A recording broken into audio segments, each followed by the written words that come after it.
Queremos agradecerle nuevamente a Ana María por su intervención y a los compañeros, amigos y amigas que nos sintonizan recientemente, darles la bienvenida. Este es nuestro primer foro virtual en el cual ha sido denominado Análisis y reflexiones sobre políticas ambientales, democracia, derechos humanos y compromisos jurídicos durante el primer año de la gestión del presidente Bukele. En este momento queremos darnos la oportunidad de poderles agradecer a todas y a todos que nos están viendo por diversos medios. Agradecerles a Mario Jiménez, a Wendy Cepeda Hidalgo, Lauri Mejía, un saludo. También tenemos a Everardo Piche, José Vides, y tenemos otros compañeros y amigos más. Marco Tulio Cardona también, muchísimas gracias. Y queremos hacerle también el espacio para que usted nos pueda hacer por este mismo medio de la página de FESPAD sus preguntas o comentarios, y nosotros al final nos tomaremos el tiempo para poderles responder de manera clara y absoluta. En este momento pasaríamos con la intervención de nuestra compañera Zulma Larín. Ella es directora ejecutiva de la Asociación para el Desarrollo Sustentable de El Salvador, Popolná. Así es que le damos la más cordial bienvenida. Este es nuestro primer foro, así es que adelante, Zulma. Buenos días a todas y a todos los que nos están escuchando. Gracias por estar con nosotras y nosotros haciendo estas valoraciones de un año de gestión de la administración Bukele en el país. Un año en el que hemos estado desarrollando y hemos estado observando cómo se orienta la política pública en materia ambiental, en materia de educación, en materia de salud en este país. Y en este año nosotras valoramos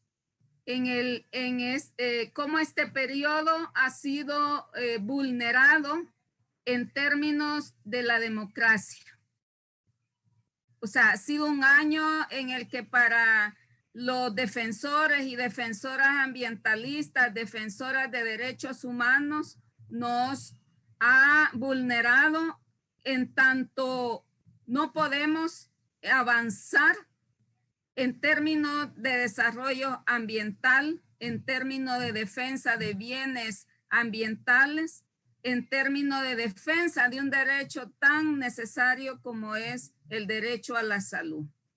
Para nosotros es importante que en materia de educación, en materia de salud, en materia ambiental, pueda haber la mayor inversión para poder avanzar en el cuidado de los bienes ambientales.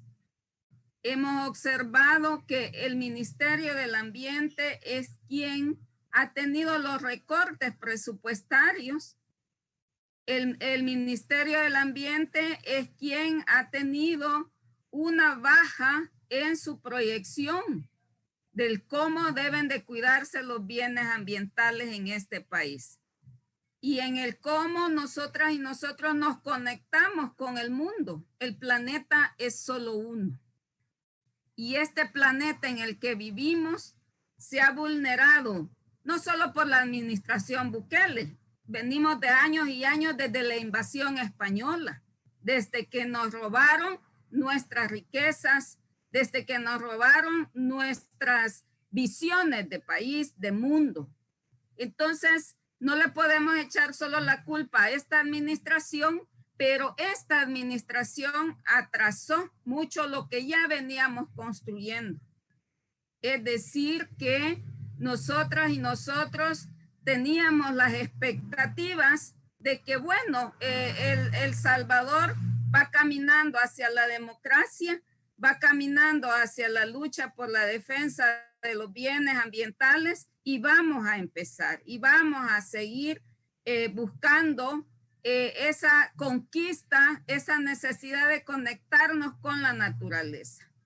Pero resulta que a un año de este gobierno, lo primero que se hace es negarle al pueblo los derechos a tener educación, a tener salud, a tener ambientes saludables, a tener un saneamiento más agradable, a tener una gestión ecológica de los riesgos en primer nivel, conociendo que este país, el 80% del territorio es vulnerable a situaciones de riesgos, a situaciones de deslizamientos por las condiciones económicas y sociales de pobreza que vivimos. La situación de riesgo se ve violentada en este año de gobierno. Y para nosotras como ambientalistas, como defensoras de derechos humanos, como mujeres defensoras de la naturaleza, no podemos permitir que se sigan negando estos derechos a un ambiente sano, saludable, oportuno para todas y todos. En este país hay demasiada desigualdad social.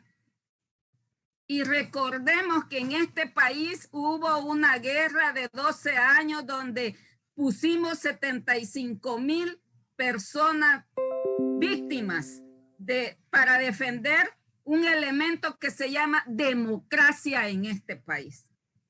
Entonces, cuando se vulnera el derecho a tener agua, cuando se vulneran los derechos a que no tenemos una ley que garantice el cuidado, que garantice una estrategia de mejora al ambiente, al agua, entonces nosotras y nosotros vemos que no avanzamos. Y cuando vemos que se dan permisos ambientales a diestra y siniestra en San Salvador, y en especial en la zona norte, como el Valle del Ángel, como el caso de la urbanización Prado en Majucla, que sin permisos ambientales se hacen estas construcciones, que tenemos que andar los ambientalistas detrás para detener, ya no es posible en estos gobiernos. Y no solo le echo la culpa a usted, señor Bukele, venimos arrastrando esta necesidad de construir, de dar pasos para que podamos construir una gestión sustentable de la vida. Y esa gestión sustentable de la vida pasa porque reconozcamos los límites que tienen nuestros suelos, nuestra biodiversidad, nuestros ríos, nuestro aire. Y entonces cuando no vemos en usted esa disposición, cuando no vemos en usted que posicione en su discurso necesidades de cómo va a asumir su administración esta situación, nos vemos vulnerables. Y para este gobierno vemos que no hay ninguna voluntad para la recuperación de la calidad de vida, del saneamiento ambiental, de superar los niveles de vulnerabilidad ambiental en que viven los más pobres. Y así no vemos los compromisos porque en este país se mejoren las condiciones de vida y la condición de vida de los ecosistemas. Es que cuando vemos un Ministerio del Ambiente débil, esa debilidad pasa porque los que administran, los que toman las decisiones políticas para determinar, para orientar cómo vamos a proteger nuestros medios de vida, entonces cuando vemos todo eso, caramba, decimos no hay voluntad de avanzar, pero hay un discurso en el que se dicen miles y miles de cosas que, a decir verdad, son mentiras. Entonces yo no considero, y desde nuestro mínimo aporte al país en lo que hacemos los ambientalistas, las mujeres, consideramos que la estrategia propuesta por este gobierno no va a ayudar a avanzar por lo menos en este año que lo hemos observado y ya nos hicimos la idea que si así va, los 5 años vamos a tener un retroceso.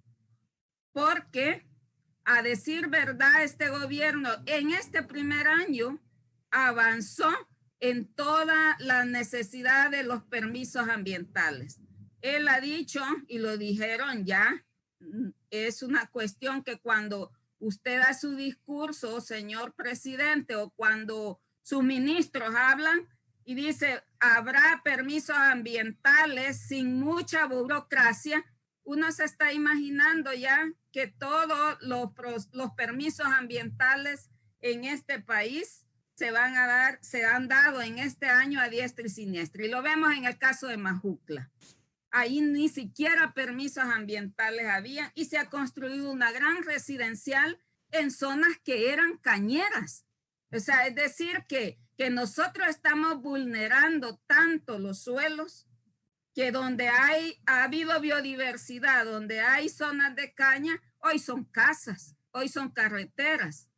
Entonces, ¿cuál es, señor presidente, en este año? Y lo hemos observado, lo tenemos documentado. ¿Cuál es entonces su política para detener la destrucción ambiental en este país cuando otros y otras hicieron algún intento? No le vamos a echar la culpa solo a usted. Han hecho intentos.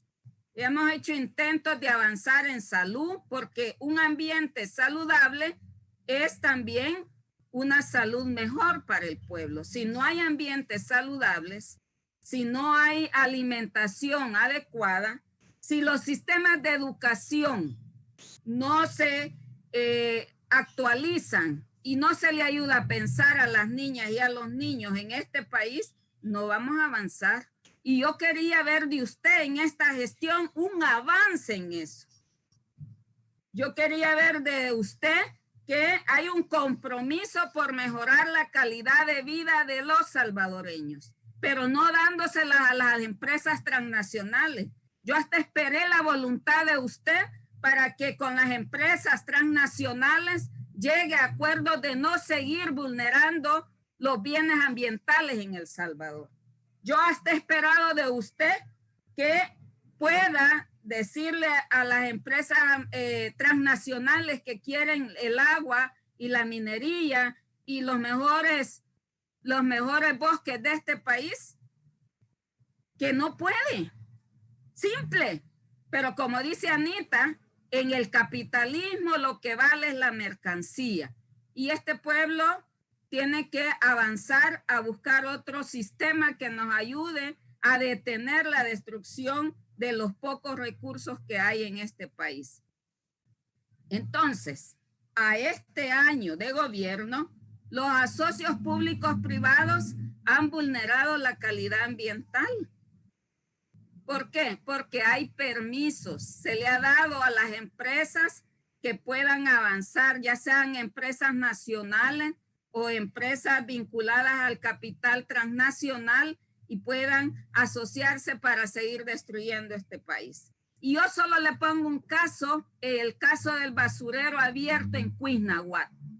Cuisnahuat viene por 20 años luchando de quitar ese basurero porque toda la basura del departamento de Sonsonate llega a ese municipio, pero ese municipio no le dan ni 5 porque ahí se depositen esos desechos. Y hay una empresa transnacional de capital colombiano que ha comprado eso y sigue haciendo lo mismo. Y ahí la gente muere y no sabemos de qué muere. Entonces ahí estamos pidiendo y hemos hecho acciones con el Ministerio de Salud y el Ministerio de Salud permisivamente dice que no es el basurero que incide en la salud de la gente. Habráse visto eso y una doctora lo dice. Entonces, hay elementos de esta realidad, de este año de gestión, que para nosotras queríamos ver diferente. Y resulta que ha salido peor la cosa. Y entonces, cuando se vulneran estos derechos, creemos nosotras que no estamos avanzando. Por eso su gestión,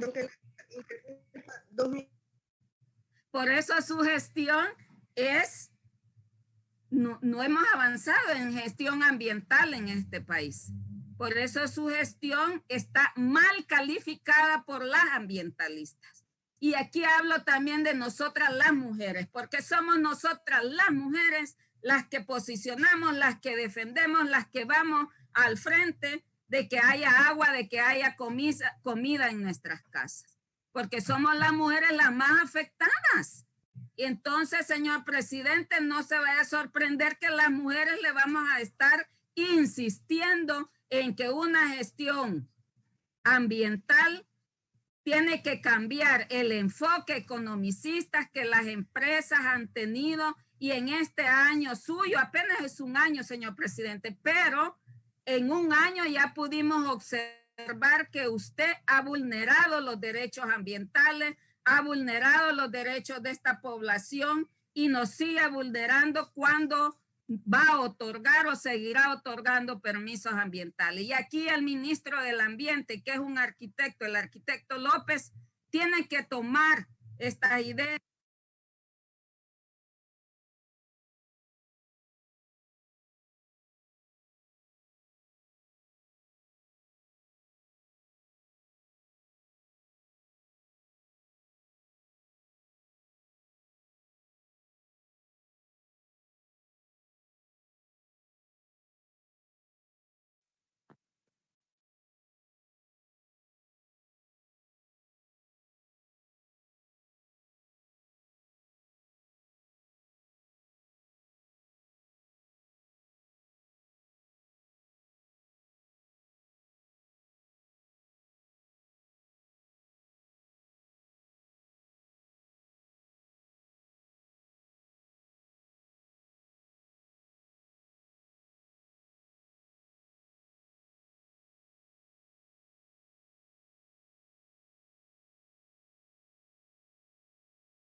Bueno, hemos tenido un pequeño falla técnica, pero en este momento ya la compañera Zulma había estado por terminar.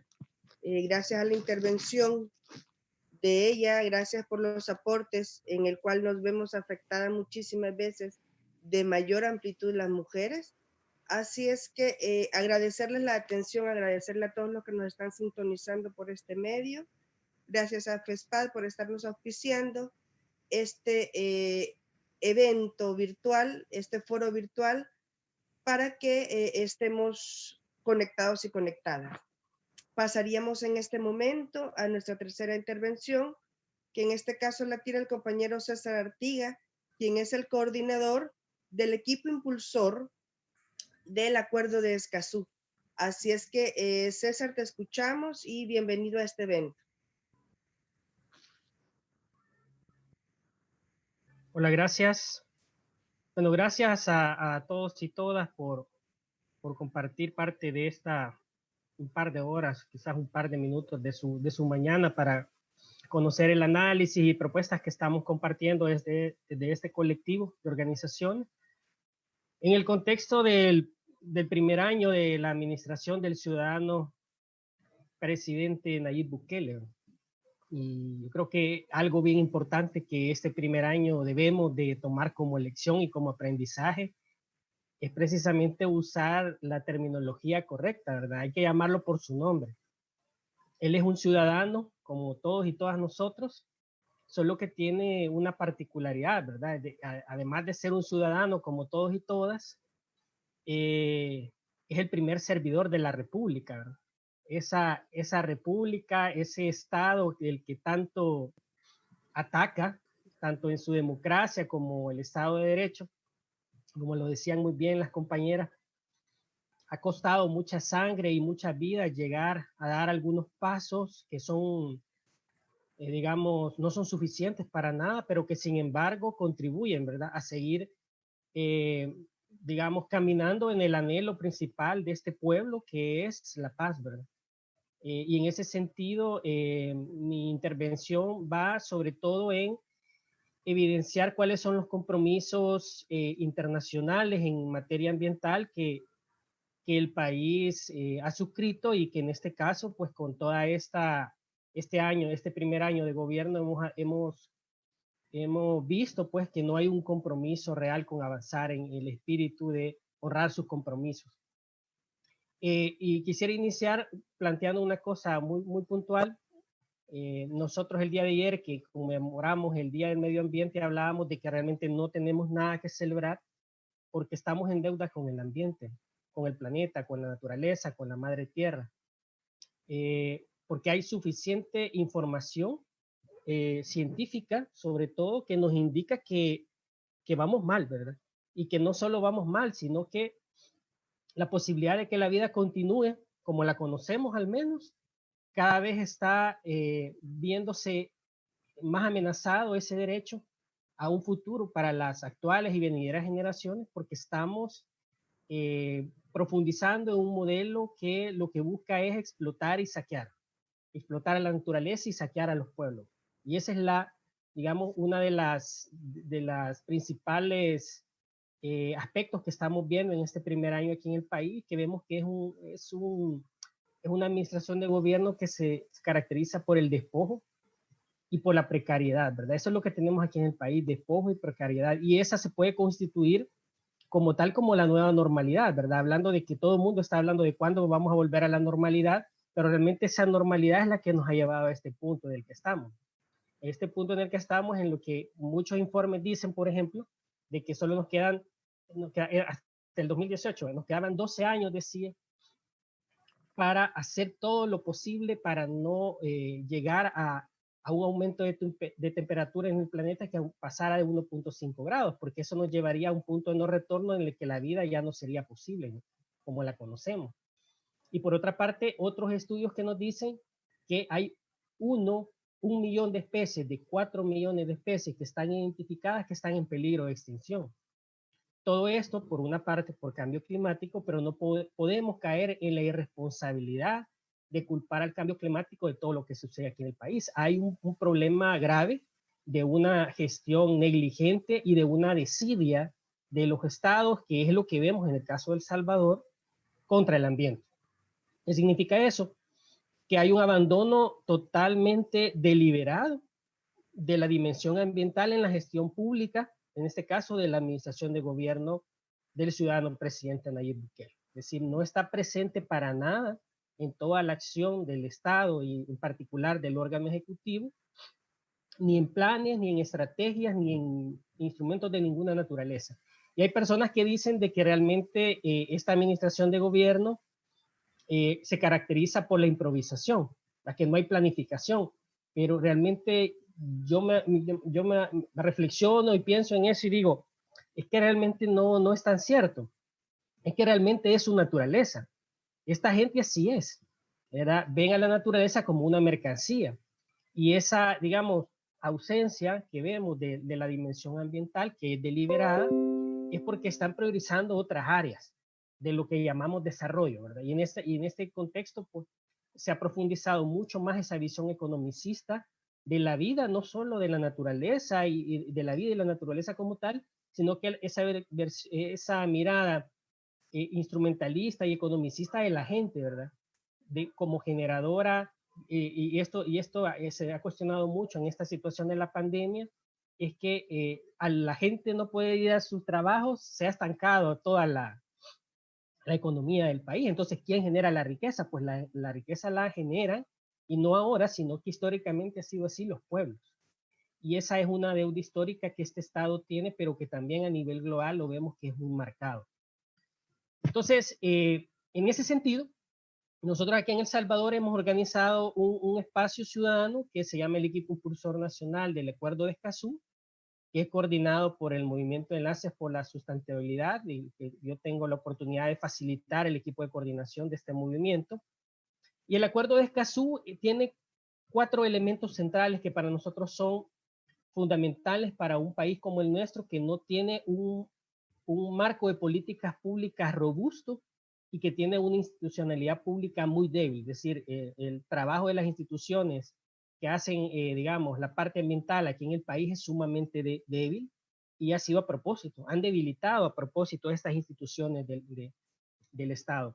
Y los 4 elementos centrales que el Acuerdo de Escazú tiene es el acceso a la información, la participación pública, y el acceso a la justicia en asuntos ambientales, y un elemento sumamente novedoso, pero que para nosotros es una palanca muy clave y fuerte, es que manda a los estados a crear mecanismos de protección de las personas defensoras ambientales. Entonces, cuando vemos estos 4 elementos, vemos que es realmente trascendental para El Salvador, en un primer momento, que el ciudadano presidente firme el Acuerdo de Escazú. En este momento hay 24 países de los 33 que conforman la región de Latinoamérica y el Caribe, que ya lo firmaron. Y el acuerdo dice de que lo deben de al menos firmar y ratificar 11 países, que quiere decir un tercio, porque en Latinoamérica y el Caribe hay 33 estados. Es decir, 11 países deben de haberlo firmado y ratificado a más tardar el 26 de septiembre de este año. El Salvador no lo ha firmado. Nosotros lamentamos mucho que la administración de gobierno anterior tampoco elevara su nivel de compromiso con el ambiente y con los derechos ambientales de la población, dejando firmado el Acuerdo de Escazú. Por más que intentamos desde el equipo y desde Enlaces por la Sustentabilidad establecer un diálogo fluido que conllevara a que la administración de gobierno anterior dejara firmado el Acuerdo de Escazú, no lo logramos, y en esta administración de gobierno tampoco se ha hecho. Entonces, ¿qué significa? Si en este momento tuviéramos vigente e implementando el Acuerdo de Escazú, tendríamos disposiciones del Estado y obligaciones del Estado para con la ciudadanía en estos 4 aspectos que les menciono. Pero quiero destacar 2, porque digamos en el tema de acceso a la información tenemos una ley que es muy buena, y que si el Acuerdo de Escazú se implementara, este sería una aplicación directa de la ley de acceso a la información en asuntos ambientales, que es algo que como tal no tenemos, pero que tenemos una ley ya de acceso a la información pública muy buena. Ahora, en el tema de participación pública, en El Salvador no tenemos ninguna política pública de Estado de participación ciudadana. En la administración de gobierno anterior se hicieron intentos de crear la ley de participación ciudadana, pero eso no se logró realizar. Entonces, si tuviéramos implementándose en este momento el Acuerdo de Escazú, ¿qué implicaría? Que tendríamos una herramienta legal para legitimar la participación ciudadana en asuntos ambientales, y si una persona siente que sus derechos ambientales están siendo amenazados y que pueden amenazar los ecosistemas, la biodiversidad o la salud del ambiente como tal, puede perfectamente utilizar el Acuerdo de Escazú para llevar una denuncia al Estado y que las disposiciones que Escazú implica se activen. Eso no lo tenemos en este momento en el país. En el tema de acceso a la justicia, pues tenemos 3 tribunales, 3 juzgados ambientales, tenemos una cámara de segunda instancia, una cámara ambiental. ¿Cuál es la diferencia? Los juzgados ambientales actualmente, ¿cómo funcionan en El Salvador? Cualquier persona puede llevar una denuncia contra personas que atenten contra el ambiente, y en el caso de la cámara ambiental podemos demandar al mismo Estado por incumplimiento de sus obligaciones en materia ambiental. Y en el último elemento de defensores ambientales, que es clave, es que en el caso de El Salvador no tenemos un reconocimiento a la figura de personas defensoras de derechos humanos y no tenemos una figura como tal de personas defensoras ambientales. ¿Qué quiere decir eso? Que si Escazú estuviera implementándose en este momento y una persona que es defensora de bienes comunes naturales siente amenazada su vida o hay un riesgo de que su labor se realice de manera plena, puede perfectamente acudir a las instancias del Estado para solicitar y exigir protección para realizar de manera segura y plena su labor de defensoría de derechos humanos. Ese en este momento no lo tenemos. Entonces, ¿qué pasa? ¿Por qué El Salvador no quiere firmar el acuerdo de Escazú? Bueno, es muy claro lo que ya hemos dicho y que las compañeras han mencionado. Hay un abandono deliberado de la dimensión ambiental en la gestión pública y nosotros hacemos el llamado no solo a la administración de gobierno que lo firme, sino que a la ciudadanía vean en este instrumento una palanca fuerte para ejercer ciudadanía, pero también para garantizar los derechos de acceso, que son los que les he mencionado, y asegurar que las personas que defienden el ambiente tengan un marco de política pública y de institucionalidad que sea robusto, que sea fuerte y que les permite ejercer ese derecho. Ahora, tenemos poco tiempo, o sea, tenemos hasta el 26 de septiembre para que El Salvador lo firme. Estamos impulsando una fuerte campaña y que ya dentro de 15 días vamos a lanzar una campaña digital muy fuerte y lo que estamos haciendo es el llamado a que más organizaciones, a que más ciudadanía se sume a este esfuerzo, porque podríamos perder una gran oportunidad como país. No hay una vocación como tal de apertura a espacios de diálogo político y de diálogo social para impulsar las transformaciones que son urgentes necesarias. Y nosotros consideramos, y con esto quiero cerrar, que el acuerdo de Escazú sí es un instrumento que nos permite crear condiciones para manifestar una paz sustentable y duradera en El Salvador. ¿Qué significa paz sustentable y duradera? Bueno, que si el planeta no está saludable, pues la humanidad no está saludable, y creo que esta pandemia y esta emergencia y estos desastres que estamos viviendo nos indican que el camino correcto a recorrer es precisamente ese, que partamos desde la salud del planeta y que de ahí construyamos realmente una sociedad diferente que sería para nosotros trabajar por la paz sustentable y duradera en El Salvador.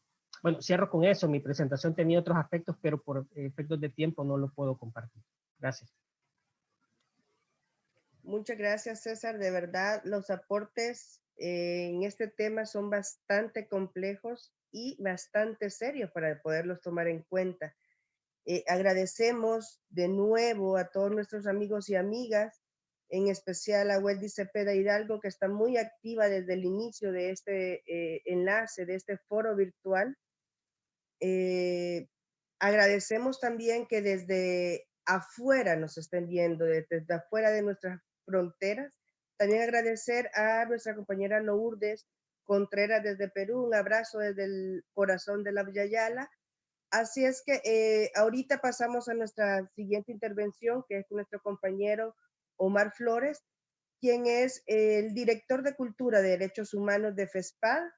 Así es que, Omar, escuchamos y bienvenidos y bienvenidas de nuevo. Bueno, tengan todos y todas muy buenos días. Gracias, Adela, por la participación. Gracias a los compañeros también por brindarnos el espacio para poder participar. Es un gusto estar para mi persona y para FESPAD, estar compartiendo nuestras ideas en el marco de la evaluación en el primer año de gestión del presidente de la República, Nayib Bukele. En ese sentido, quisiera plantear algunos elementos a considerar a la hora de yo hacer las valoraciones. Yo creo que las valoraciones que estamos haciendo, las valoraciones que mi persona va a hacer, tienen un marco general y tienen algunos principios básicos. Y obviamente el hecho del respeto de los derechos humanos es un principio básico a la hora de valorar la gestión del presidente de la República. La Constitución de la República de El Salvador es otro elemento que nos sirve de herramienta, que nos sirve de marco para evaluar el primer año de gestión. Igual, algunos avances históricos, algunos avances en el país en materia democrática nos sirven como parámetro para evaluar el primer año de gestión del presidente Nayib Bukele. En ese sentido, quisiera comenzar refiriéndome que, pues, el presidente ya, digamos, electo en el 2019, el 3 de febrero, de manera particular, tuvo un nivel de aceptación muy amplio con las personas que fueron a votar en esa oportunidad. Alcanzó el 53% de los votantes, superando a Arena y al FMLN, que habían sido los principales partidos políticos. Su vehículo político fue el partido Gran Alianza por la Unidad Nacional, cuyo acrónimo es GANA, ¿no? En ese marco llega Nayib Bukele al poder, y en ese espacio del 3 de junio al 1 de junio del 2019, perdón, del 3 de febrero al 1 de junio del 2019, tenía un tiempo muy prudencial como para hacer un buen proceso de transición. Sin embargo, no existió dicho proceso de transición, y eso, a nuestro juicio, afectó el paso de mando de un gobierno o de una administración a otra, en el sentido de que se incorporaron algunos elementos. En principio, la poca experiencia de algunos titulares de las instituciones sumó esta transición un poco intempestiva en donde no hubo esto, ¿no?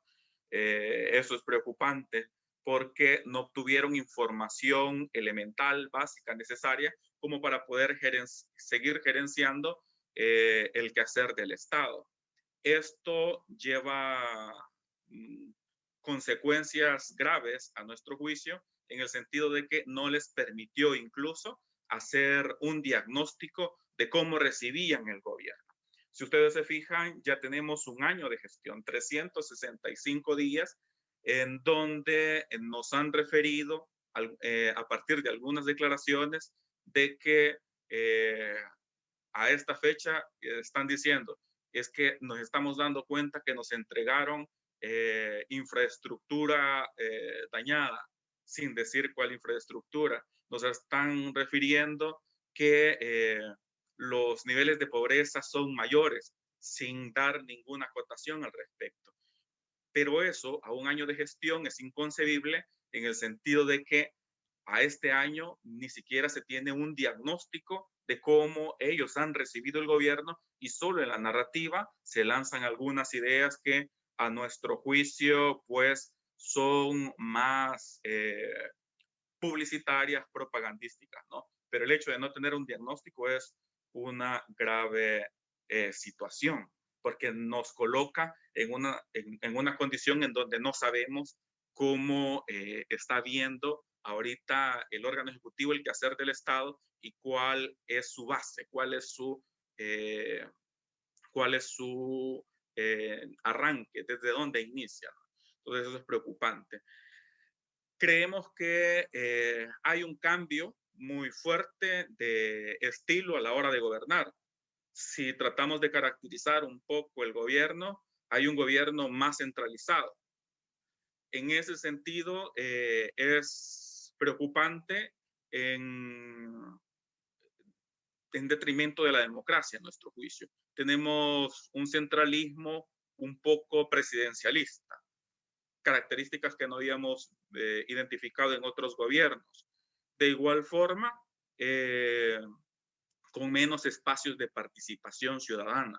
Con la llegada del nuevo gobierno se eliminaron muchos espacios en donde la ciudadanía podía hacer sus respectivas aportaciones en materia de seguridad, en materia de vivienda, en materia de actuaciones policiales. Se eliminaron esos espacios en donde se podía interlocutar la ciudadanía con el Estado.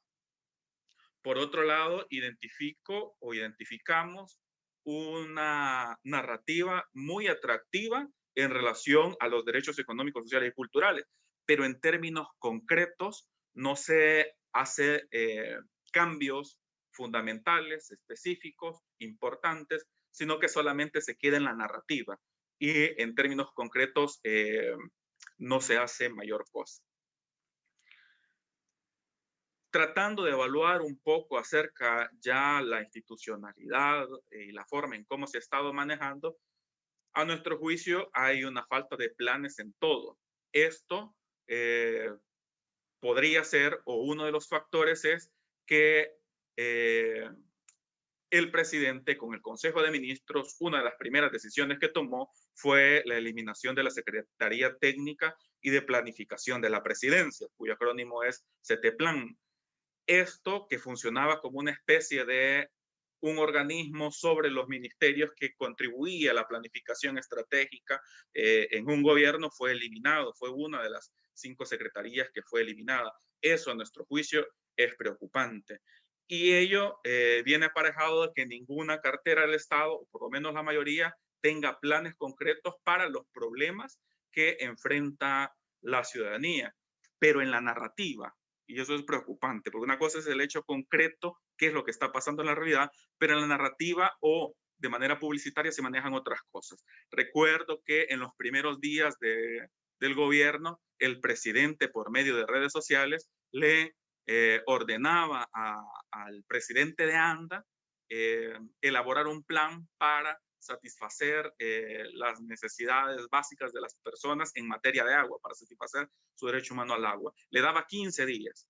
El presidente de ANDA le contestaba, bueno, yo necesito 20 días. Sin embargo, pasaron los 15 días, pasaron los 20 días y dicho plan no existió, no se identificó y a esta fecha no tenemos ese plan o no es conocido ese plan.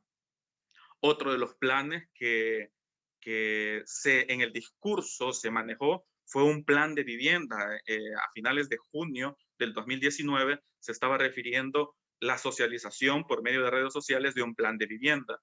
FESPAD en esa oportunidad, en ánimos de conocer el plan que se estaba refiriendo, hace solicitudes de acceso a la información.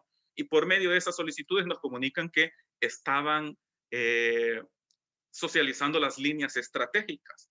En ese marco solicitamos la socialización de las líneas estratégicas y nos dicen que están en construcción. Entonces, hay también un nivel de opacidad, hay un nivel de engaño de lo que se maneja en las redes sociales, en la narrativa política y lo que en realidad sucede en la práctica.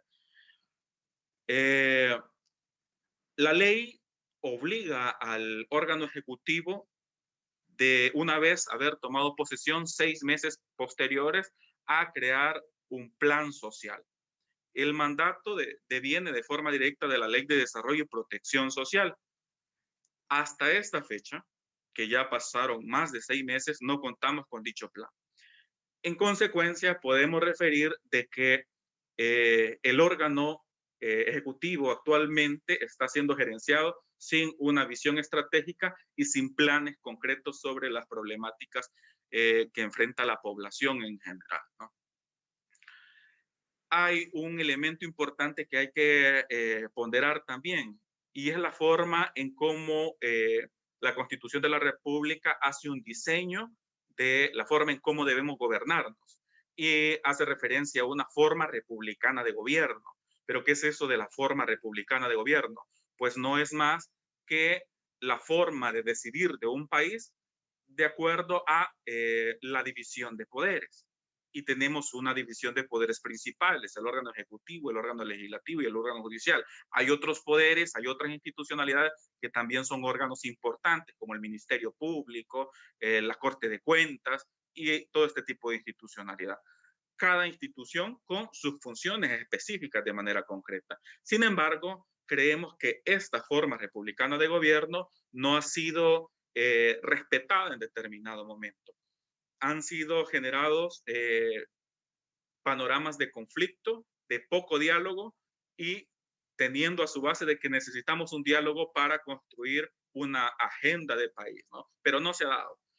Uno de los hechos como muy trascendentales fue el realizado el 9 de febrero, en donde el presidente de la República, haciendo llamados a la insurrección, concentrándose frente a la Asamblea Legislativa, militariza la Asamblea Legislativa. Eso fue muy preocupante. Hay una concentración en relación a también el desconocimiento de resoluciones judiciales, principalmente de la Sala de lo Constitucional. Hay concentración del poder en relación a la figura del presidente, a nuestro juicio. Hay una forma de comunicar distinta. se está manejando mucho el Twitter y cuando se hacen o se ocupan estos instrumentos, se transgrede en determinado momento la ley, se transgrede en determinado momento la Constitución. Por ejemplo, al momento de hacer despidos se hacían por Twitter, transgrediendo derecho de audiencia, derecho de defensa, debido proceso y estabilidad laboral. Por medio de Twitter también se definían emergencias en los centros penales, cuando el procedimiento de la ley penitenciaria no lo refiere así. En materia de transparencia también creemos que hay una opacidad muy fuerte y creemos que no se ha hecho nada como para poder tratar de cambiar esta situación. Es más, se generan condiciones para continuar con esa opacidad. En términos de seguridad pública, creemos que es importante la reducción de homicidios que se han generado, a nuestro juicio. Eso es uno de los avances que se ha tenido. Sin embargo, hay una confusión sobre qué es lo que está generando estos avances en materia de seguridad y de manera específica en la tasa de homicidios. Y es que el gobierno atribuye esta baja de homicidios a la aplicación de su plan. Y en ese sentido podemos referir que pues los homicidios han bajado en municipios, en departamentos en donde no necesariamente se ha aplicado este plan. Entonces uno entra ahí como en una confusión. Hay investigadoras muy serias que hacen referencia a que existe una especie de acuerdo entre el gobierno y algunas pandillas del país. Sin embargo, también se han dado esos picos en la alza de homicidios que también hacen cuestionar un poco la postura del órgano ejecutivo en relación a esto. Tal vez más adelante podamos referirnos a partir de algunas preguntas que se pudiesen generar a otros aspectos como los derechos económicos, sociales y culturales,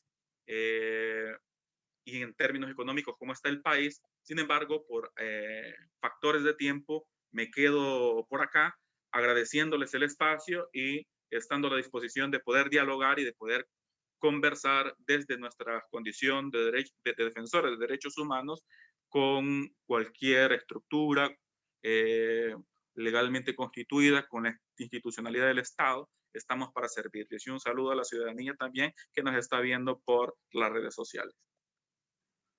Muchísimas gracias, Omar.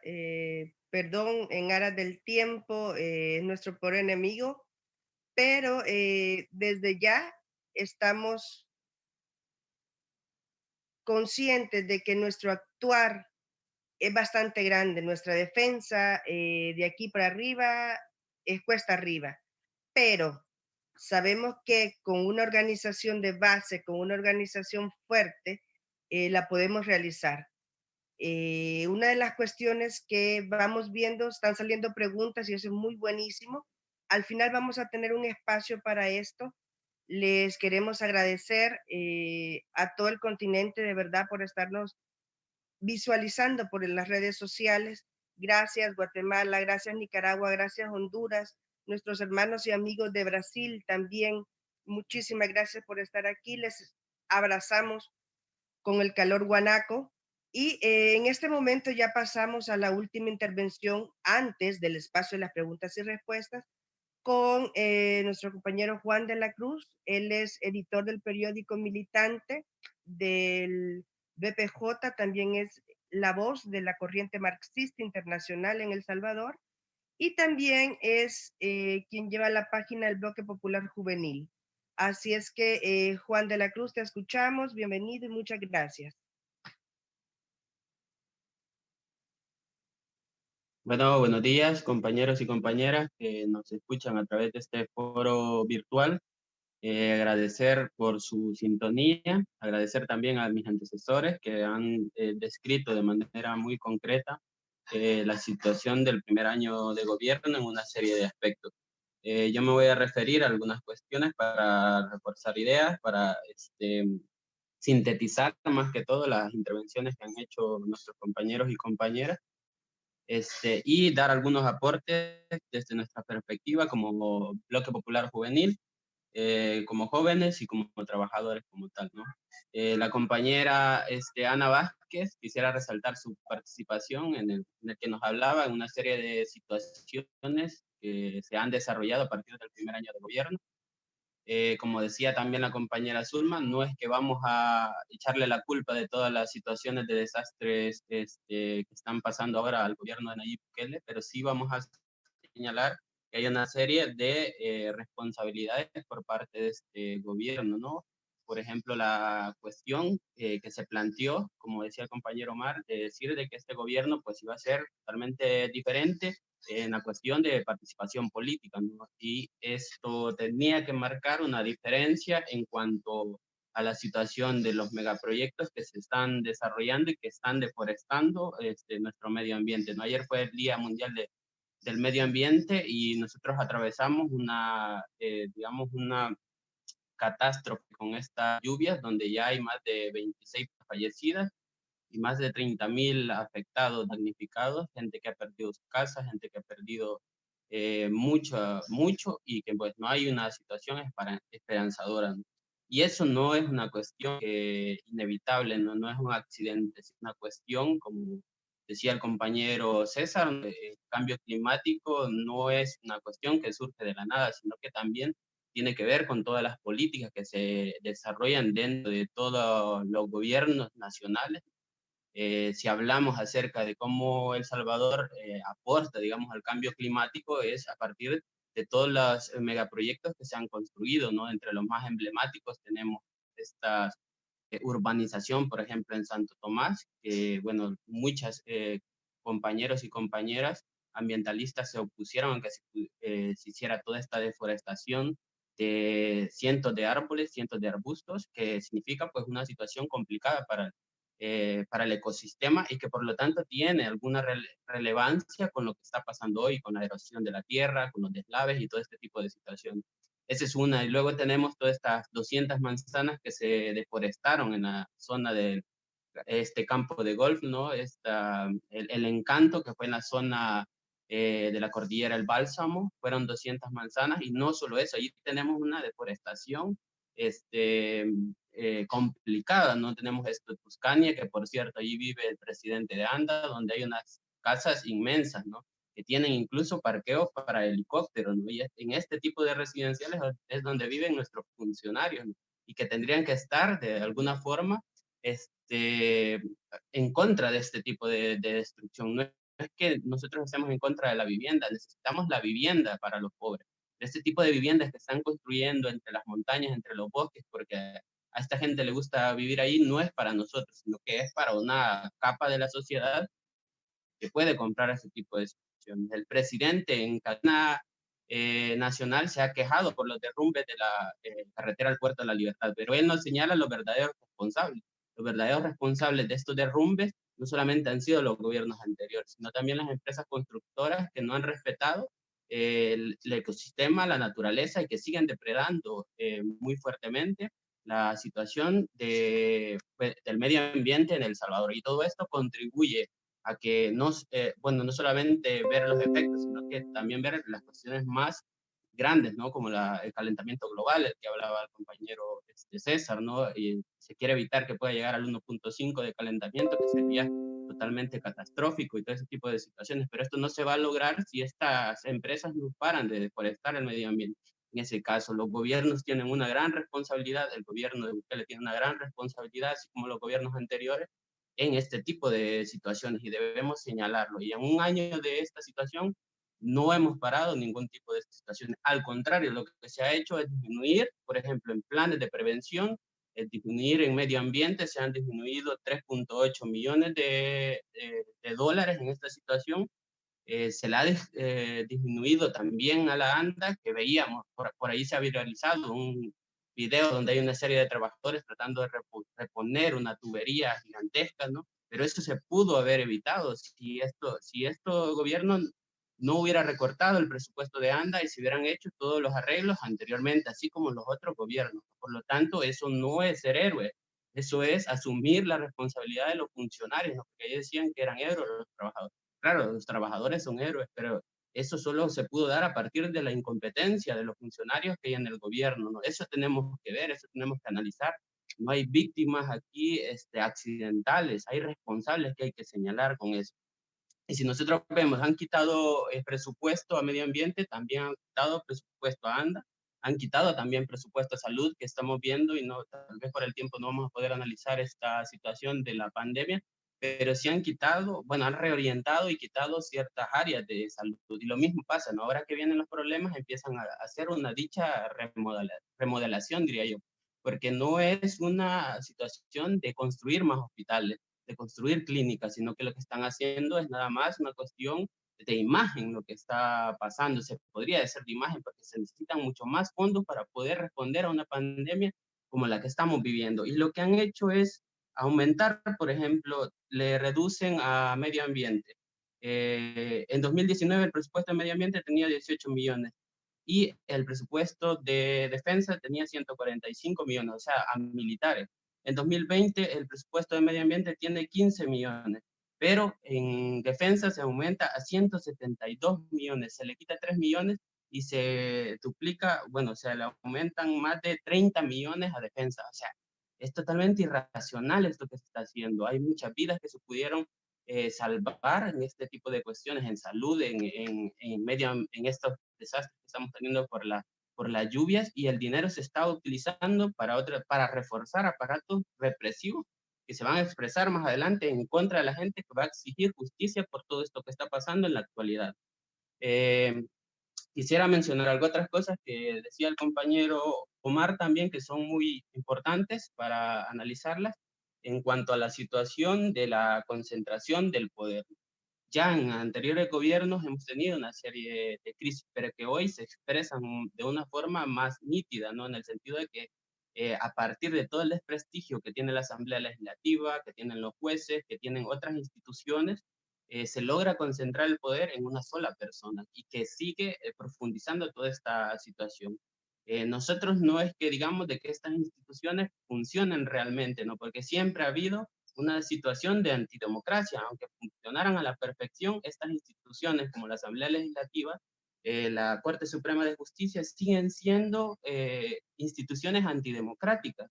Lo que ha hecho, porque no hay una participación real de la gente no puede elegir ni siquiera a los jueces, la gente elige cada 3 años, por ejemplo, a los diputados, y no hay una participación activa. Compañero, bueno, hemos estado luchando por la ley de agua y esto no se ha cumplido. Y esto no ha sido por el gobierno solamente de Bukele, pero ahora se vienen a profundizar todas estas situaciones. Él viene a complicar mucho más estas cuestiones, retrocediendo, como decía el compañero Omar, y concentrando el poder para poder tomar las decisiones que sean necesarias. Y ustedes, la gente que nos escucha, pueden ver cómo este gobierno, digamos, reduce más la participación de la democracia, no solo eliminando las secretarías de participación, sino que también no dejando o no proponiendo una forma de cómo confiscar o cómo analizar los recursos que se están utilizando. Hay una deuda que se está adquiriendo que al final va a significar ataques, más impuestos, como ya lo decía la compañera Zulma o la compañera Ana Vázquez, no recuerdo, aumentos a la cuestión de los impuestos, va a significar recortes nuevamente porque el Estado va a tener que pagar todos estos recursos que se le deben a una banca transnacional, y eso va a significar otros recortes. ¿Saben a quién? A medio ambiente nuevamente, a salud, a educación, y esto necesariamente significa ataques para los más pobres, porque esto no se va a solucionar o no lo van a pagar a partir de más impuestos a la empresa como el Grupo Roble, como Salazar Romero, que son los que destruyen nuestro medio ambiente, ¿no? Eso no va a venir de ahí, va a venir de nuestro bolsillo. Y por lo tanto deberíamos de confiscar, deberíamos de hacer esta situación de revisar estos fondos con una participación más amplia, no solo de las instituciones del Estado, sino que de la gente propia, ¿no? A través de los sindicatos, a través de organizaciones comunitarias, ambientalistas, feministas, en una solo entidad donde se pueda participar realmente, pero no hay una propuesta por parte del gobierno. Por tanto, este gobierno, lejos de profundizar la democracia o de hacer participativo al pueblo, lo que está haciendo es concentrando y dando pasos atrás en este tipo de situaciones. Para concluir, yo diría de que esta situación, como lo decía la compañera Ana Vázquez, recordando a nuestra defensora de medio ambiente asesinada en Honduras no hay una solución bajo el capitalismo, porque el capitalismo al final lo único que hace es mercantilizar nuestros bienes naturales, mercantilizar nuestra salud. La única forma en que se puede resolver esto es a través de la lucha organizada de la gente más pobre, que ahora está sufriendo los embates de las políticas que se han desarrollado en los últimos años y que se siguen profundizando en el actual gobierno. Entonces necesitamos la organización del pueblo para poder defender nuestros intereses, y lo que se viene no es sencillo. Lo que se viene es una situación complicada de despido, de escasez, de aumento de los precios de la canasta básica, de más desastres naturales, de calentamiento global, y esto es como una tormenta para todos. Pero la única forma de pararlo es a través de la organización y la lucha de los trabajadores, de la juventud, de los ambientalistas, de las feministas, en un solo programa que presente medidas y alternativas a esta sociedad totalmente desigual y irracional, ¿no? Gracias. Muchísimas gracias, Juan. De verdad, creo que el tema nos da para hablar muchísimo más y para aportar muchísimo más. Aparte de la vivencia que estamos teniendo, ¿no? A nivel nacional, es un embate que no logramos salir tan fácilmente. Pero agradecerle las preguntas. Creo que 2 que 3 ya fueron contestadas. Jessy Noemí Barrálaga Euseda nos dice, creo que es una pregunta dirigida para César, en el cual dice, ¿a Honduras se le ha convocado a firmar este acuerdo? La siguiente pregunta es de Wendy Cepeda, encaminada a este mismo tema también para César, y dice, ¿cuáles son las valoraciones? ¿Por qué el gobierno anterior no lo firmó? Me imagino yo que se refiere al acuerdo de Escazú.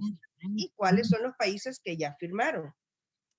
Con respecto a la siguiente pregunta que nos hizo Jessy, era que si El Salvador no cuenta aún con la Ley General de Aguas. No, hemos tenido muchísimos intentos ya, las organizaciones sociales estamos organizadas en una alianza nacional contra la privatización del agua, que ya venimos casi por 2 años ejerciendo presión hacia la Asamblea Legislativa de manera absoluta y presente en la Asamblea Legislativa, pero hasta la fecha no hemos tenido mayores resultados. Y como dijo ya el compañero Juan, con este nuevo ejecutivo, lo que hemos tenido es retrocesos en los pocos pasitos que habíamos podido dar para obtener una ley general de agua con enfoque en derecho humano.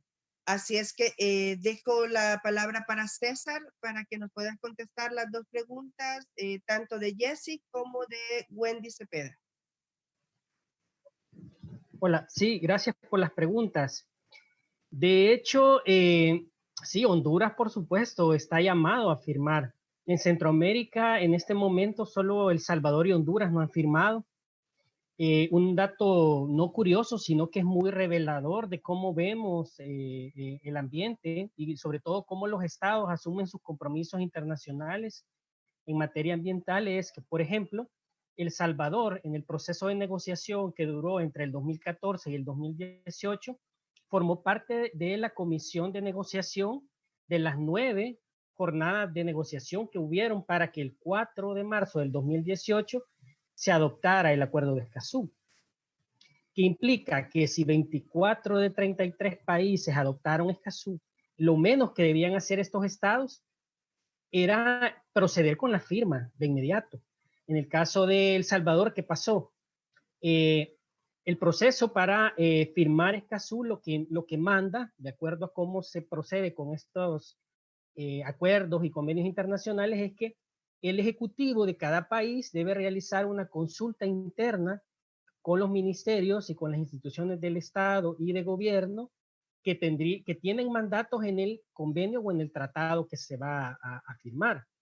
Entonces, la administración de gobierno anterior del ciudadano presidente Salvador Sánchez Serén impulsó una consulta interna con todas las instituciones, y lo que sucedió fue que no terminó la consulta interna en el Ejecutivo porque 2 instituciones no dieron su opinión favorable para que Escazú quedara firmado, y en específico eran 2 claves.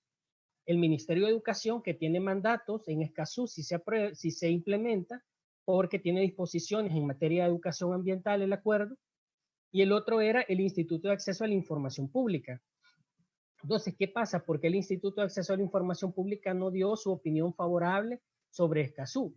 Lo que pasa es que el Estado, en este caso la administración de gobierno anterior, si realmente estaba comprometida con que Escazú quedara firmado, debió aportar los elementos técnicos, jurídicos y todo el cabildeo necesario con estas dos instituciones para que se culminara el proceso de la consulta interna y después de eso proceder con la firma, que en el caso de Escazú puede ser el canciller o la canciller de la República, en este caso canciller Alexandra Gil Tinoco, o el ciudadano presidente Nayib Bukele. Cualquiera de los dos puede proceder con la firma.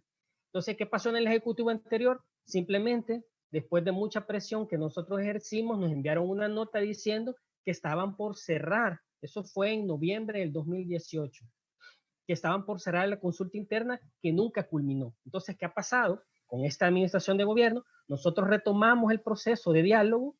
Afortunadamente tuvimos apertura, pero de los cuerpos, digamos, técnicos de Cancillería y de otras instituciones, no así de los altos, de los ministros, ni siquiera hemos tenido la oportunidad que nos respondan la nota técnica que les enviamos.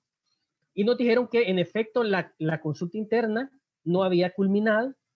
Entonces nosotros, en una alianza con la Oficina de Derechos Humanos de Naciones Unidas, con OACNUR, realizamos una serie de reuniones informativas con Casa Presidencial, con los departamentos jurídicos de Casa Presidencial, Ministerio de Medio Ambiente, Cancillería, Instituto de Acceso a la Información Pública y el Ministerio de Educación, y les dimos todos los elementos que necesitaban para proceder con dar su opinión favorable.